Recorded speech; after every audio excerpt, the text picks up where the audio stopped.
Hello, Queen. I hope you've had the chance to watch my previous videos, because this is the final episode of Becoming the Woman You Were Always Meant to Be. But if you haven't seen the earlier episodes, don't worry. You can still enjoy this video and then go back to watch the others.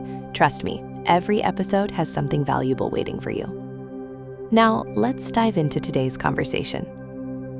Let's talk about something almost every woman carries quietly: the fear that she's behind. Behind in her career, behind in her relationship timeline, behind on the body she should have by now, the house, the savings, the version of her life that everyone else seems to already be living. That fear doesn't announce itself loudly. It shows up in a scroll, a glance at someone else's engagement photos, a LinkedIn post about a promotion that isn't yours, a stranger's day in my life video that quietly makes you feel like you're doing everything wrong. Here's what we're not talking about enough. You are not behind. You're on a timeline that was never supposed to look like anyone else's. Today, we're talking about comparison, the pressure social media puts on your sense of self, why patience isn't the same as giving up, and how to actually build a life that's yours, instead of a life that just looks good next to someone else's. Let's start with comparison, because it's the quiet thief of almost every good feeling you have about your own life. Comparison isn't really about the other person. It feels like it is. It feels like she has something you don't. But underneath it, comparison is usually about a story you're telling yourself, that there's a schedule for a good life, and you're falling behind on it. Here's the problem with that story. It was never true to begin with. There is no universal schedule. There's no age you're supposed to have it figured out by, no year you're supposed to be married by, no income you're supposed to hit by 30 to be considered successful. Those aren't facts. They're just averages, expectations, cultural noise, dressed up to look like rules. And yet, comparison convinces you otherwise. It takes someone else's highlight, their best day, their curated moment, and holds it up against your rawest, most uncertain one, your doubts, your bad days, your unfinished progress, and asks you to judge yourself by that mismatch. That's not a fair comparison. That's not even a real comparison. It's your behind the scenes against someone else's trailer. The truth is, you're not actually comparing your life to hers. You're comparing your full, complicated, in-progress reality to a 2-second frame of someone else's story, one that leaves out her doubts, her setbacks, her 2 a.m. anxiety, all the parts that would make it feel human instead of enviable. So the first shift is simple, but not easy. Every time you catch yourself comparing, ask, am I comparing my whole story to someone else's highlight? Just noticing that gap starts to loosen comparison's grip. Now let's talk about social media specifically, because it didn't invent comparison, but it did put it on steroids. Before social media, comparison was limited to your neighborhood, your school, your workplace, a manageable if still imperfect radius. Now, comparison has no edges. You're not just comparing yourself to people around you, you're comparing yourself to thousands of curated lives, algorithmically selected specifically because they're the most engaging, the most aspirational, the most likely to make you stop scrolling and stare a little longer. Here's what's important to understand. What you're seeing isn't reality. It's a highlight reel, edited, filtered, and often strategically produced to look effortless. The woman who has it all together online isn't lying exactly, but she is choosing. She's choosing what you see, and leaving out everything that wouldn't fit the story she's building. This doesn't mean everyone online is faking happiness. It means you're not getting the full picture, and comparing your full picture to someone else's edited one will always leave you feeling like you're losing a game that was never fairly designed in the first place. So what do you actually do with this? You don't need to quit social media entirely, though a break can help. You need to get intentional about it. Notice which accounts leave you feeling inspired versus which ones leave you feeling depleted, and be honest about the difference. Follow people whose content adds to your life, and quietly release the ones who, even unintentionally, make you feel like you're falling short just by existing as you are.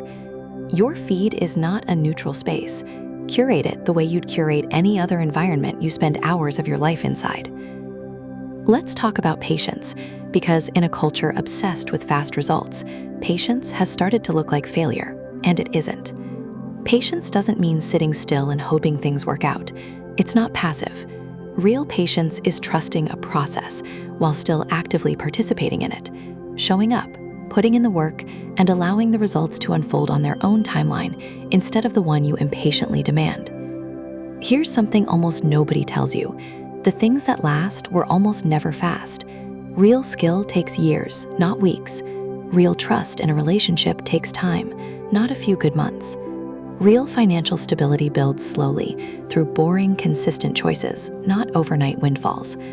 The fast version of most things is usually fragile because it skipped the part where it actually got tested and strengthened by time.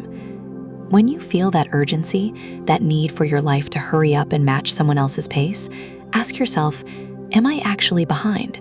Or am I just early in a process that hasn't finished yet? Almost everything worth having is still in progress, right up until suddenly it isn't.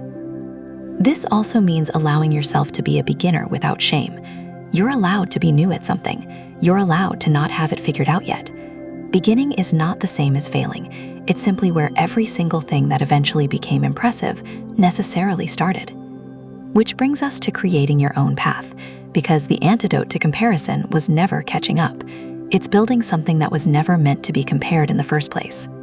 A path that's actually yours doesn't look like anyone else's, because it can't. It's built from your specific values, your specific circumstances, your specific definition of a good life, not someone else's. The moment you stop trying to walk someone else's path faster and start building your own, comparison starts to lose its power over you, because you're no longer playing a game that was designed around someone else's rules. Here's how that actually starts.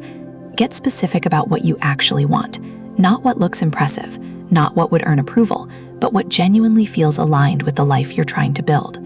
Sometimes we chase things because they're the expected milestone, not because we actually want them, and that mismatch is often where comparison hurts the most. Give yourself permission to define success on your own terms. Maybe your version of success isn't the promotion everyone's chasing, it's flexibility. Maybe it's not marriage by a certain age, it's choosing a partner slowly and carefully on your own time. Maybe it's not the biggest house, it's the smallest amount of stress. None of these are lesser paths, they're just yours. And finally, keep your eyes on your own paper, as boring as that advice sounds. Check in with your progress by comparing today's version of you to last year's version of you, not to someone else entirely. That comparison is fair, because it's actually measuring the same starting point, your own. So let's bring this all together, because these 4 pieces work the same way the others have in the series. They build on each other. Understanding comparison shows you the trick your mind is playing, measuring your full story against someone else's highlight. Being intentional about social media protects you from an environment designed to keep that comparison running on a loop. Patience reminds you that unfolding slowly isn't the same as failing. It's simply how anything real gets built. And creating your own path gives you something to focus on that comparison can't touch, because it was never designed to be measured against anyone else to begin with. This is the shift nobody puts in a highlight reel. Nobody posts the moment they stopped comparing their year 3 to someone else's year 10. Nobody claps when you mute an account that quietly made you feel small, or when you finally trust your own pace instead of panicking about someone else's. But that's exactly why it matters, because it's not built for an audience. It's built for the version of you that's finally allowed to stop running someone else's race. So if you're looking for permission, here it is. You don't need to catch up to anyone. You don't need your life to look impressive by 30 or by any age at all. You need to trust that your timeline, with all its detours and slow chapters and unfinished parts, is still valid, still unfolding, and still entirely yours. If this resonated with you, let me know in the comments. What's one comparison you're ready to let go of this week? Subscribe if you're ready to keep trusting your journey with me, because this is only the beginning. I'll see you in the next episode.